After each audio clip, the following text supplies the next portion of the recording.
നമസ്കാരം. ഇന്നത്തെ വീഡിയോയിലേക്ക് ഏവർക്കും സ്നേഹപൂർവ്വം സ്വാഗതം. ഇന്നത്തെ വീഡിയോ സൂര്യഗായത്രി മന്ത്രത്തെപ്പറ്റിയും ആദിത്യ ഹൃദയ മന്ത്രത്തെ പറ്റിയുള്ളതാണ്. നിങ്ങൾക്ക് എൻ്റെ ഈ കുഞ്ഞു ചാനൽ ഇഷ്ടപ്പെടുകയാണെങ്കിൽ ലൈക്ക് ചെയ്യാനും ബെല്ലൈക്കൺ എനേബിൾ ചെയ്യാനും മറക്കരുത്. സൂര്യഭഗവാനെ ആരാധിക്കാനായി ഉപയോഗിക്കുന്ന അതിശക്തമായ മന്ത്രമാണ് സൂര്യഗായത്രി മന്ത്രം. ഇത് ദിവസവും ജപിക്കുന്നത് ബുദ്ധിശക്തി വർദ്ധിപ്പിക്കാനും ആരോഗ്യത്തിനും മനസ്സിനും ഉന്മേഷം ലഭിക്കാനും സഹായിക്കുന്നു. ഓം ആദിത്യായ വിദ്മഹേ ദിവാകരായ ധീമഹി തന്നോ സൂര്യ പ്രചോദയാത് എന്നതാണ് സൂര്യഗായത്രി മന്ത്രം. നമ്മൾ ഏതൊരു മന്ത്രവും ജപിക്കുമ്പോൾ അതിൻ്റെ അർത്ഥം അറിഞ്ഞു വേണം ജപിക്കാൻ. ആദിത്യപുത്രനെ നാം അറിയുന്നു. പകൽ വെളിച്ചം നൽകുന്ന ആ ദേവനെ നാം ധ്യാനിക്കുന്നു. ആ സൂര്യദേവൻ നമ്മുടെ ബുദ്ധിയെ ശരിയായ ദിശയിലേക്ക് നയിക്കട്ടെ എന്നതാണ് ഈ സൂര്യഗായത്രി മന്ത്രത്തിൻ്റെ അർത്ഥം.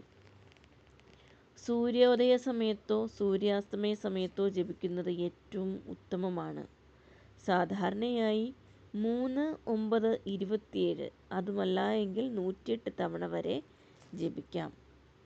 കണ്ണുകളുടെ ആരോഗ്യം മെച്ചപ്പെടാനും ആത്മവിശ്വാസം വർദ്ധിക്കാനും പിതൃദോഷങ്ങളിൽ നിന്ന് ആശ്വാസം ലഭിക്കാനുമായി ഈ മന്ത്രം സഹായിക്കുമെന്നാണ് വിശ്വസിക്കപ്പെടുന്നത്. ഇനി ആദിത്യ ഹൃദയ മന്ത്രത്തെപ്പറ്റി പറയാം. സൂര്യഭഗവാനെ പ്രീതിപ്പെടുത്തുന്നതിനും ഊർജവും ആരോഗ്യവും ലഭിക്കുന്നതിനുമായി ജപിക്കുന്ന പ്രധാനപ്പെട്ട മന്ത്രമാണ് ആദിത്യ ഹൃദയ മന്ത്രം. ഇതിലെ പ്രധാനപ്പെട്ട ഒരു ലഘുമന്ത്രം ഞാൻ താഴെ പറയാൻ പോവുകയാണ്.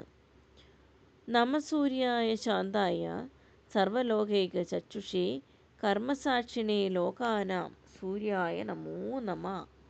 ഇതാണ് ആദിത്യ ഹൃദയ മന്ത്രം. ഒരു ആദിത്യ ഹൃദയ മൂലമന്ത്രം കൂടെ ഉണ്ട്, അതായത് ബീജമന്ത്രം എന്നും പറയും. സൂര്യദേവൻ്റെ അനുഗ്രഹം വേഗത്തിൽ ലഭിക്കാൻ ഈ മന്ത്രം ജപിക്കാം. ഓം ഹ്രാം ഹ്രീം ഹ്രൗം സ സൂര്യായ നമ എന്നതാണ് ആ ആദിത്യമൂല മന്ത്രം.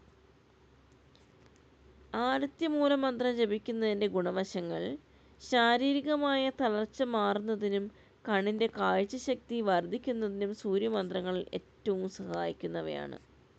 മനസ്സിന് ധൈര്യവും ഏകാഗ്രതയും വർദ്ധിപ്പിക്കാൻ ആദിത്യ മന്ത്രങ്ങൾ ഉത്തമമാണ്. തടസ്സങ്ങൾ നീങ്ങി കർമ്മരംഗത്ത് വിജയം കൈവരിക്കാൻ സഹായിക്കുകയും ചെയ്യുന്നു. രാവിലെ കുളി കഴിഞ്ഞ് സൂര്യോദയ സമയത്ത് കിഴക്കോട്ട് തിരിഞ്ഞ് ജപിക്കുന്നത് ഏറ്റവും ഫലപ്രദമാണ്. ഞായറാഴ്ച ദിവസങ്ങളിൽ ജപിക്കുന്നത് കൂടുതൽ സവിശേഷവുമാണ്.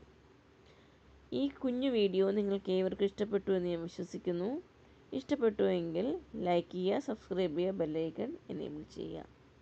ഏവരെയും ഭഗവാൻ അനുഗ്രഹിക്കട്ടെ എന്ന പ്രാർത്ഥനയോടെ നമസ്കാരം.